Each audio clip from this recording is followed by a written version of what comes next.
Adoráveis ouvintes, sejam muito bem-vindos a mais um episódio do Extramuros Podcast. Sou Washington Clark dos Santos, seu anfitrião.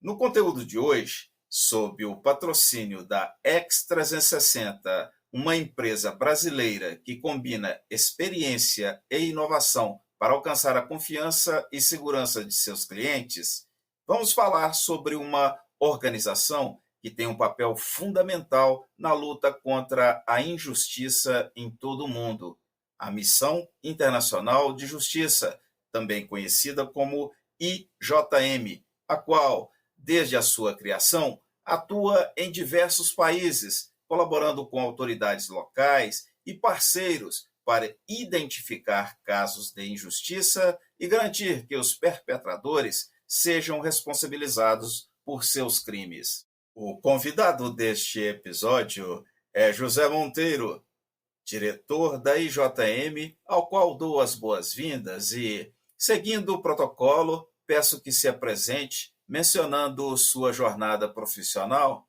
até alcançar este posto. Em primeiro lugar, muito obrigado pela oportunidade de estar aqui falando com você, com sua audiência, e explicar um pouco o trabalho que tenho feito durante os últimos anos. Meu nome é José Monteiro, trabalho na organização não governamental Missão Internacional de Justiça depois de passar mais de 20 anos trabalhando na Polícia Brasileira. Eu passei 7 anos na Polícia Militar de Brasília, no Distrito Federal, e passei outros 15 anos trabalhando na Polícia Federal, em diversos estados do Brasil.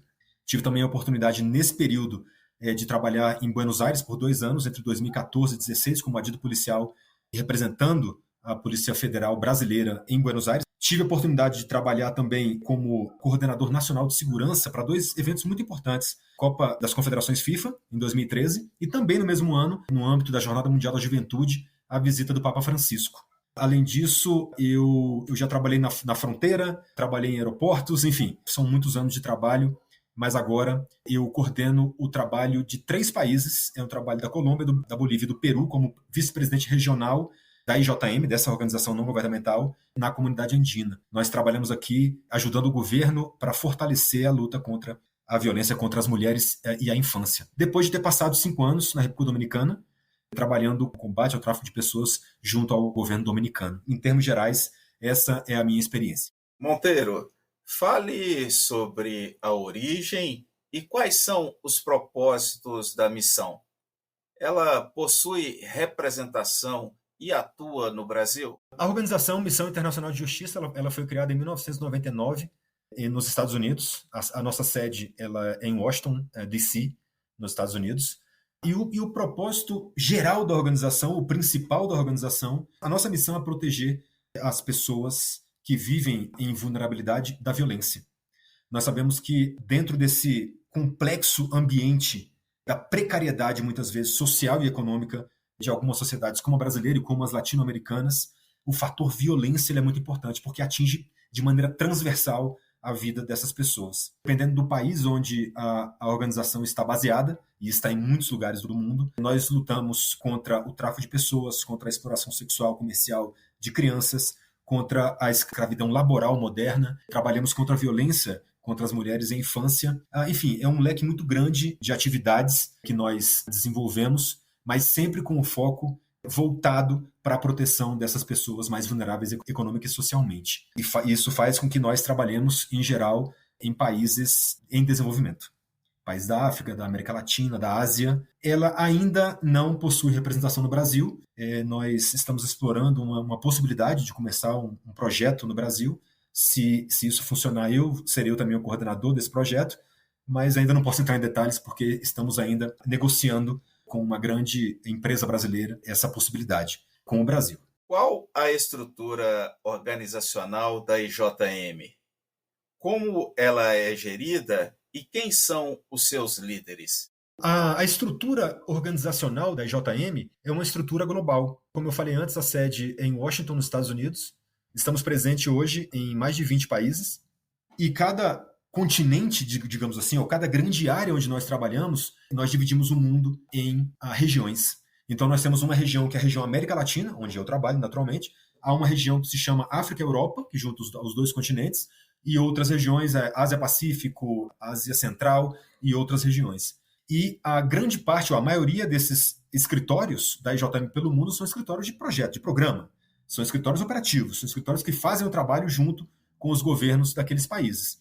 Mas também nós temos alguns escritórios que são responsáveis pela arrecadação de recursos, né, de fundos, porque como uma organização não governamental, nós somos financiados através de doações, tanto privadas quanto públicas de diversos países. Então, existem alguns países como Estados Unidos, Canadá, Alemanha, Singapura, Coreia do Sul, Inglaterra, Austrália, onde nós temos escritórios cuja missão é arrecadar fundos para nós. Os líderes são os mais variados possíveis, em geral são líderes nacionais, a maioria das pessoas que trabalham na JM trabalham em seus próprios países. Eu sou uma exceção, por exemplo, por ser um brasileiro trabalhando em outro país. Mas os líderes globais, por exemplo, são tanto pessoas dos Estados Unidos, mas também pessoas da América Latina, pessoas da Europa também. Então, há uma variedade muito grande de líderes, o que é bom, levando em conta a missão que nós temos de valorizar as pessoas, independente da sua origem. De que forma e com quais recursos humanos ela atua para promover a justiça em países onde há violações de direitos humanos? E qual a violação com maior recorrência? Crianças e adolescentes ainda são as maiores vítimas? Nós somos custeados 100% através de doações. Grande parte, a maioria das doações, elas vêm dos Estados Unidos, não só do governo dos Estados Unidos, mas também de pessoas físicas e de empresas dos Estados Unidos. Hoje nós somos em volta de entre 1.200 e 1.300 pessoas trabalhando no mundo, e a maneira que nós fazemos para ajudar os governos a encontrar soluções para problemas tão graves e tão históricos de cada país é a contratação de pessoas especialistas em cada área. Como nós trabalhamos, em especial, com os sistemas públicos de justiça, então há muitos advogados trabalhando na JM, há muitos ex-policiais trabalhando na JM, pessoas que têm esse background do sistema público de justiça de seu país. E essa é uma missão muito diferente, sabe? Porque nós procuramos, através do fortalecimento dos sistemas públicos de justiça, aumentando a sua capacidade, a sua produtividade, a qualidade das suas ações, nós buscamos gerar esse movimento de empoderamento do sistema e, por consequência, o empoderamento desse sistema junto à sociedade. Você sabe que nos nossos países, alguns em maior, outros em menor grau, há uma desconfiança histórica quanto às decisões que toma o sistema de justiça, quanto a temas como corrupção, ideologizações do sistema de justiça. Então, o que nós buscamos é isso. O que nós buscamos é combater a violência aos direitos humanos através do empoderamento do sistema de justiça, porque só assim é que nós vamos obter um ganho que seja sustentável. Porque nenhuma organização governamental, por mais poderosa, independente da quantidade de recursos que tenha, sempre vai ser muito pequena e muito débil quando a gente fala em transformar a realidade de um país quanto aos temas da violência. Dependendo do local do mundo onde a gente imagina, onde a gente vá, nós vamos ver situações diferentes de violência. A prevalência, por exemplo, aqui na América Latina, sem dúvida, é a endemia que nós temos da violência contra as mulheres e as crianças. Existem muitos estudos que revelam que uma quantidade e um percentual absurdo de crianças e mulheres é abusada diariamente na nossa região. Então, as crianças e adolescentes são alvo preferencial para muitas quadrilhas, inclusive. Eu diria que está no grupo das maiores vítimas, mas as mulheres também, com temas de feminicídio, com a violência, o abuso sexual. Esses são temas que aqui na América Latina, sem dúvida, são os mais prevalentes. Meu caro, há registros de ameaças ou atentados contra seus membros? Quais são os principais desafios que a IJM enfrenta para garantir a segurança de seus colaboradores em áreas de conflito? Bom, pela natureza da atividade que a gente exerce, isto é, né, fortalecer o sistema de justiça, nós trabalhamos com as organizações do setor público, né? Então, em geral, nos países onde estamos, a gente trabalha com muita gente, mas em especial, ou com mais intensidade, com a polícia, com o Ministério Público, com o Poder Judiciário, com as defensorias públicas e com as instituições que promovem a proteção e a defesa das vítimas e sobreviventes. E isso, naturalmente, gera algumas reações, em especial das quadrilhas. Então, sim, nós temos vivenciado, isso não é algo incomum na JM. temos um caso, um triste caso, um tristíssimo caso, 2 ex-integrantes da JM que foram assassinados na África, no Quênia. Então, esse é um risco inerente da profissão. Para mim, não é nada muito novo, porque como eu passei tanto tempo na polícia, então a gente sabe que isso é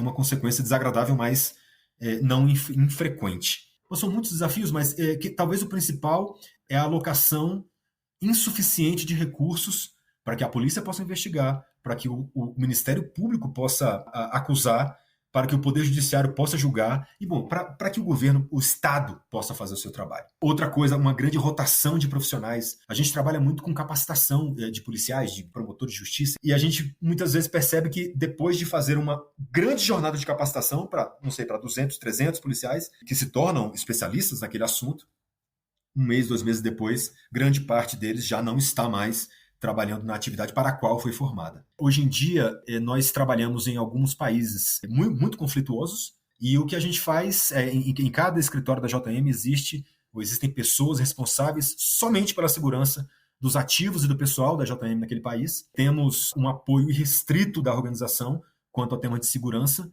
e temos, por outro lado, uma conexão forte com as organizações de Estado nos países onde estamos, e também podemos contar com a ajuda de profissionais do Estado quanto a essas ameaças que às vezes aparecem. Como a missão se mantém? Ela recebe financiamento de governos ou de organizações privadas? Existem algumas maneiras de financiamento. Isso não só para a JM, mas para qualquer organização da sociedade civil. A principal delas é a doação feita de fundos, feita por empresas, feita por pessoas. Existem campanhas de arrecadação de fundos. Temos doadores também que são doadores permanentes, que todos os anos aportam uma quantidade para que nós possamos fazer o nosso trabalho. E, por outro lado, também temos aquilo que nós chamamos de subsídios. São subsídios dos governos que desejam financiar o combate ao crime em determinados países. Os Estados Unidos, por exemplo, o Departamento de Estado dos Estados Unidos tem, por exemplo, um escritório que se chama escritório JTIP, que é o escritório que lida com o problema do tráfico de pessoas pelo mundo, e que tem fundos generosos para utilizar em diversos países, só que aí a gente precisa competir, né? Aí é como uma licitação feita pelo governo brasileiro. Sai um edital, nós nos candidatamos, às vezes ganhamos, às vezes perdemos, mas é assim que a nossa organização tem se mantido nesses mais de 25 anos de história. Quais são os critérios utilizados pela IJM para escolher os países onde ela atua? É necessária a autorização para tal instalação e permanência naquele território? Bom, para que a gente escolha os países onde a gente vai atuar, é necessário que haja uma problemática importante de interesse da JM, segundo a missão da JM. A missão da JM, como está escrita, é que nós queremos proteger da violência a 500 milhões de pessoas que vivem em situações de vulnerabilidade em todo o mundo até o ano 2030. E nós fazemos isso não somente através de trabalho direto da JM, mas em especial através das alianças que nós fazemos, tanto com o governo como com outras organizações da sociedade civil, para escalar a nossa capacidade e que, a partir do fortalecimento do sistema de justiça, nós possamos proteger a essas pessoas. Mas não só isso. Depois de verificar essa situação em um país, nós temos que fazer aquilo que chamamos de estudos de proteção. Os estudos de proteção são estudos tanto quantitativos, através de dados, estatísticas, a coleta de dados das fontes governamentais e uma análise desses dados, para a partir daí a gente estabelecer 4 domínios. O primeiro domínio é o domínio da prevalência criminal. Temos que medir como está a prevalência, como está a situação criminal daquele crime que nós queremos combater naquele país. A segunda dimensão é a dimensão do desempenho do sistema público de justiça. Como está a estrutura, os processos, o financiamento do sistema público de justiça para responder a essa prevalência criminal que a gente também estuda. Temos também um terceiro ponto, que é um ponto que a gente chama de confiança. Como está a confiança das autoridades públicas entre si? Como a polícia se relaciona com o Ministério Público, como o Ministério Público se relaciona com a Defensoria Pública e por aí vai. Nós sabemos que, tanto no Brasil como em muitos países do mundo, não é raro vermos conflitos entre as polícias e os ministérios públicos. Então, o que nós buscamos, então, é medir qual é esse grau de confiança ou de desconfiança. E também temos um critério que nós chamamos de dependência, na falta de uma tradução melhor, porque isso é uma tradução que vem do inglês, que é a confiança que as pessoas, a sociedade tem em seu sistema de justiça. Então, através do estudo dessas 4 dimensões, é que nós começamos o trabalho, já sabendo qual é a realidade que nos dá, o retrato que nos dá esses estudos, e ao fim do projeto nós fazemos uma medição, assim como na metade dele também, para verificar como está o progresso, o andamento dos projetos que são baseados nesse estudo de proteção. Então, e claro, necessitamos da autorização do país. Nós, em todos os países em que estamos devidamente e legalmente registrados naquele país, e para isso necessitamos, há todo um processo. No Brasil, esse processo corre no Ministério da Justiça, então, mas, em geral, não temos tido problema, porque, outra vez, o nosso negócio é ajudar o governo. Né? O nosso negócio é apoiar as estruturas de governo que combatem crime. E, em geral, os países têm interesse nessa ajuda. Como a entidade trabalha com as autoridades locais para garantir que as violações de direitos humanos sejam efetivamente combatidas? Sim, através do trabalho que nós fazemos com as autoridades públicas, no sentido de aprimorar as suas capacidades e aprimorar as capacidades dos organismos públicos nas quais elas trabalham. Então, vou dar alguns exemplos. Nós trabalhamos, como já tinha dito antes, muito com capacitação. No projeto que eu liderei na República Dominicana, por exemplo, ao fim do projeto, nós tínhamos capacitado mais de 5.000 servidores públicos. Por outro lado, nós estamos sempre olhando para oportunidades de melhoria ou de propor melhorias nos marcos legais. Então, por exemplo, também na República Dominicana, nós impulsionamos um processo de mudança da lei atual contra o tráfico de pessoas, é uma lei de 2003, muito antiga, e isso está em processo lá no Congresso Nacional Dominicano. Então, nós vemos se há debilidades nas leis, nos regulamentos, e fazemos um estudo e propomos, então, mudanças nessas leis ou nesses regulamentos. Outra coisa que nós fazemos é um apoio direto às investigações. Por exemplo, alguns escritórios, isso não acontece em todos os escritórios, mas em alguns, na República Dominicana era desse jeito. Eu tinha lá na minha equipe policiais, eu tinha na minha equipe investigadores, ex-policiais investigadores, eu tinha advogadas, tinha psicólogas, exatamente para que cada profissional trabalhe com a sua contraparte no governo, né? Buscando melhorar a capacidade dos profissionais do governo, através de métodos como a mentoria, que é de estar junto àquela pessoa, ensinando àquelas pessoas melhores práticas, porque, outra vez, as pessoas que trabalham conosco são especialistas, e muito bons especialistas. Né? Então, através desse fortalecimento, outra coisa, não somente a capacitação, mas a inclusão no currículo permanente das escolas de formação desses temas. Por exemplo, no Peru, por exemplo, não há nas escolas de formação nenhuma matéria ou nenhuma disciplina específica de exploração sexual comercial de crianças, por exemplo. Então, nós começamos a capacitar essas pessoas, esses profissionais, depois nós propomos a criação daquilo que chama de um diplomado, que é como uma especialização, e ao mesmo tempo nós tentamos incluir de maneira definitiva nas escolas de formação, porque só aí, outra vez, sustentabilidade. Porque só dessa maneira nós garantimos que todos os profissionais que ingressem naquela organização, pelo menos tenham passado por noções básicas de combate ao tráfico de pessoas, por exemplo. Então, através de aumentar a capacidade das agências públicas e também aliar-nos a outras organizações da sociedade civil. Eu era o coordenador geral da coalizão da sociedade civil contra o tráfico de pessoas na República Dominicana. Através de todo esse universo de atividades é que nós buscamos que os crimes contra os direitos humanos eles sejam combatidos. Quais são as tecnologias utilizadas pela IJM para identificar casos de injustiça e como se dá o apoio e garantias às vítimas. Quando a gente fala no uso da tecnologia em benefício dos nossos programas, isso é um leque muito amplo. Eu posso falar, por exemplo, da tecnologia que nós disponibilizamos às polícias na forma de equipamentos de inteligência. Muitas vezes os países não dispõem de recursos para dotar as suas polícias de equipamentos de inteligência que facilitem as investigações. Então, não é raro que nós doemos esses materiais para a polícia. Mas, por outro lado, também, nós sempre estamos buscando a oportunidade de melhorar os sistemas das agências públicas.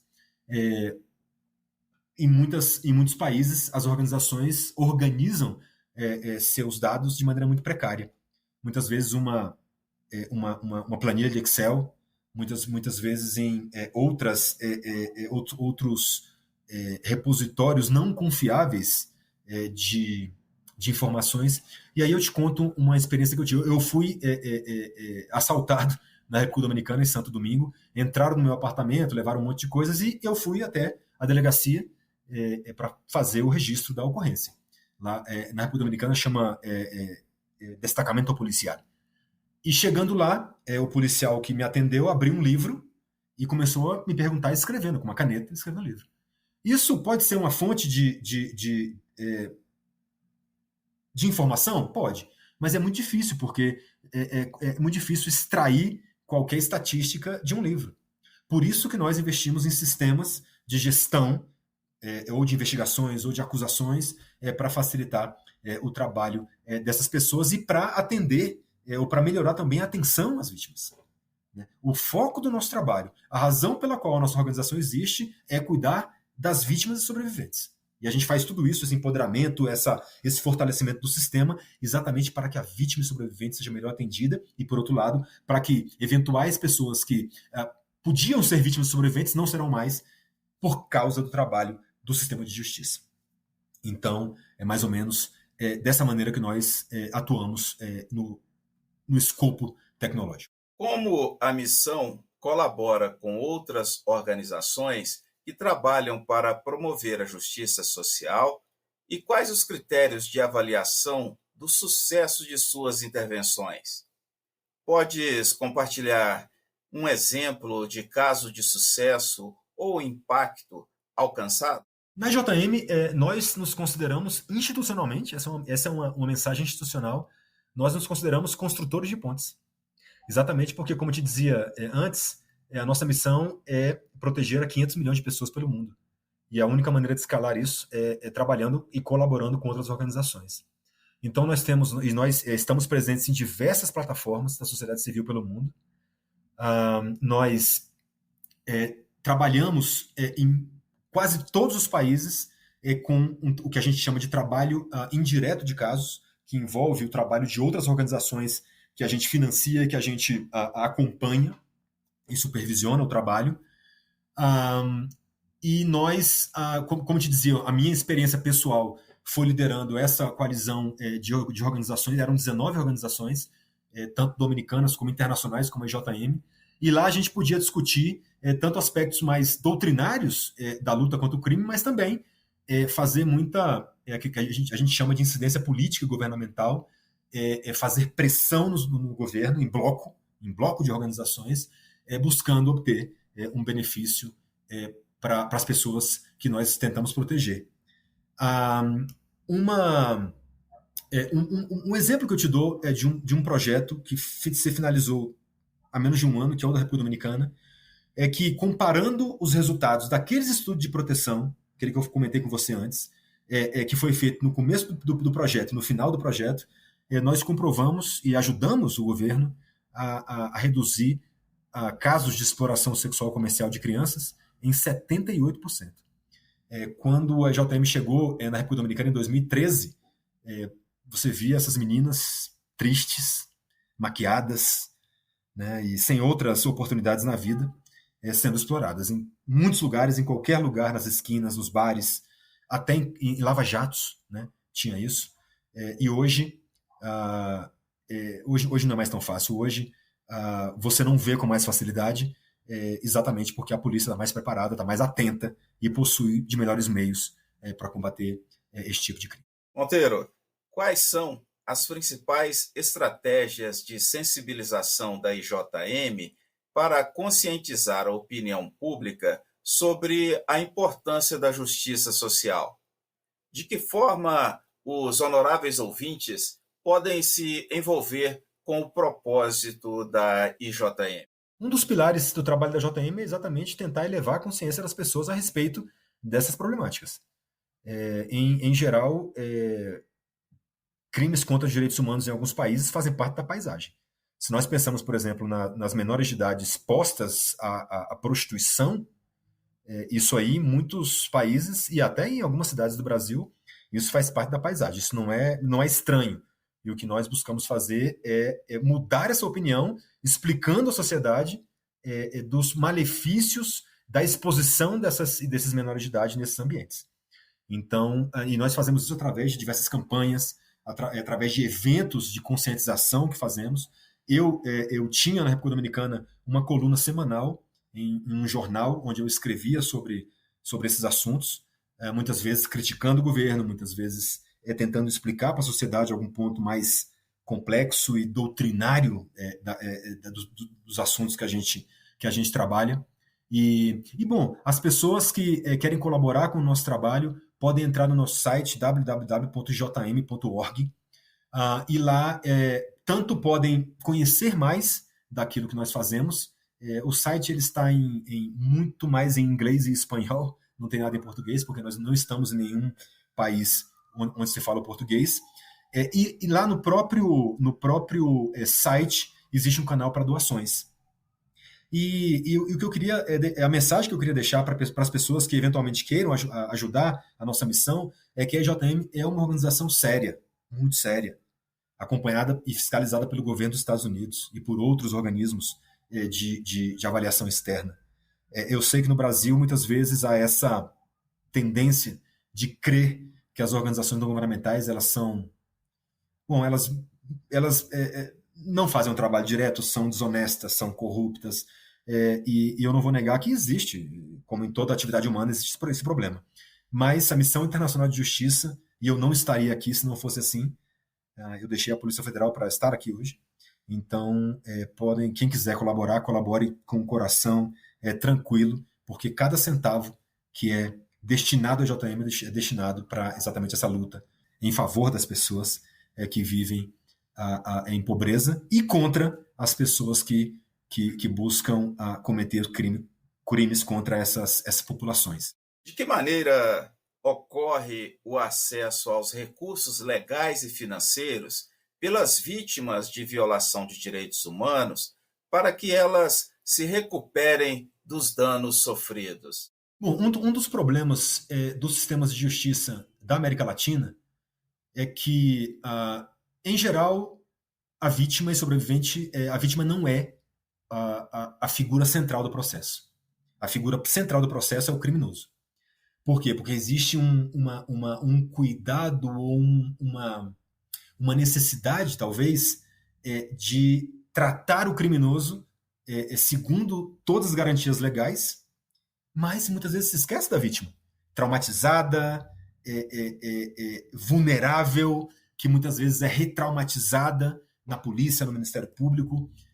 Nós trabalhamos com um conceito que nós chamamos de cuidado informado do trauma, que é uma metodologia que possibilita ao profissional que tem esse contato com essa vítima que a trate de maneira adequada, que conheça as técnicas para não retraumatizar essa pessoa, o que acontece muito.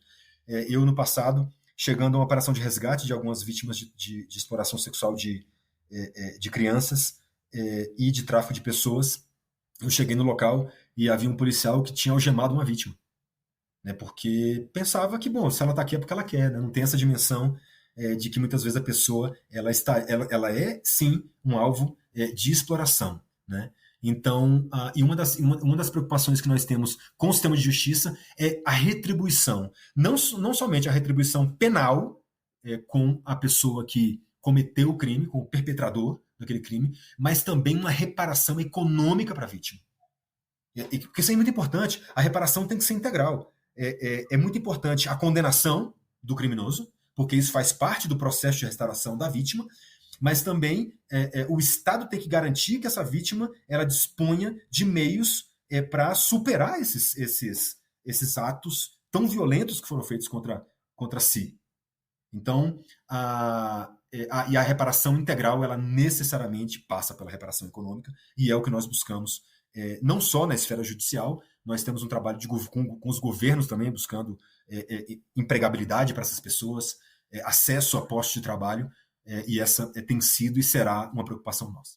Meu caro, caminhando para o final de nossa conversa, agradeço a sua participação e desejo que a missão obtenha cada vez mais êxitos nos seus propósitos. Deixo este espaço para suas considerações finais. Grande abraço e muito obrigado. Meu amigo, eu que tenho que agradecer pela oportunidade de participar. E eu queria somente deixar essa mensagem aos seus ouvintes. Os crimes contra os direitos humanos, eles estão em toda parte. Muitas vezes as pessoas assistem um filme como esse Sons da Liberdade, que é um filme interessante, que põe esses temas em evidência e provocam discussões. Isso é importante, provocar discussões na sociedade de temas tão difíceis como esse. Mas nós não podemos ter uma ideia de que os crimes contra os direitos humanos não ocorrem perto de nós. Às vezes acontece na nossa esquina, às vezes acontece no nosso vizinho. Então, eu acho que a mensagem que eu deixo é que nós temos que levar nossa voz em benefício dessas pessoas. São pessoas que muitas vezes não têm a condição de defender-se. E nós temos responsabilidade como sociedade de tentar fazer com que todos os membros dessa sociedade possam viver de maneira digna, de maneira tranquila, de maneira não violenta. E isso passa necessariamente pela necessidade de que a sociedade esteja envolvida nisso. Aquele conceito de que em briga de marido e mulher, por exemplo, não se mete a colher, isso está muito ultrapassado. Né? Em briga de marido e mulher, em geral, a mulher é a vítima e esse marido ele tem que ser penalizado. Então, não fechemos os olhos. Não nos distraiamos em relação a coisas tão graves que provocam sofrimentos tão grandes, em especial nas pessoas pobres. Porque a falta de recursos, a falta de conhecimento, a falta de formação, muitas vezes, faz com que as pessoas sequer disponham da informação de onde devem ir quando sofrem esse tipo de violência. Então, nós temos que contar com a sociedade, contar com você que está me ouvindo, para ajudar a essas pessoas e ajudar a missão que nós tomamos para nós mesmos, né, aqui na IJM, de defender essas pessoas. Então, muito obrigado pela oportunidade, estou aqui à disposição sempre que for necessário e possível, e bom, até que todos estejam livres. Um abraço. Honoráveis ouvintes, sob o patrocínio da X360, uma empresa brasileira especializada em gerar informação de valor, este foi mais um episódio do Extramuros Podcast. Sou Washington Clark dos Santos, seu anfitrião. E, no conteúdo de hoje, conversei com José Monteiro, vice-presidente regional da IJM, Missão Internacional de Justiça. Acesse nosso website www.extramurospodcast.com, Extramuros com H. Saiba mais e compartilhe nossos conteúdos. Será um prazer ter a sua colaboração. Pela sua audiência, muito obrigado e até o próximo episódio.